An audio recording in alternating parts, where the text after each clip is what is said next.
ઠંડી વચ્ચે વલસાડ અને ડાંગ જિલ્લામાં કમોસમી વરસાદ. ધરમપુરના આવધા, રાજપુરી, ગોરખડા અને મોહપાડામાં વરસાદથી ખેડૂતો મુકાયા મુશ્કેલીમાં.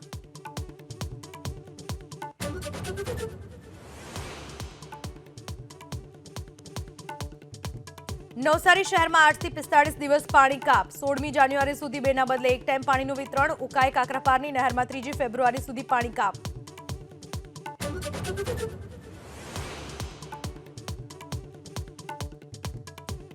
મહારાષ્ટ્રમાં આજે નવી સરકારનો શપથ સમારોહ. મુંબઈના આઝાદ મેદાનમાં સાંજે 5:30 વાગ્યે ફડણવીસ લેશે સીએમના શપથ.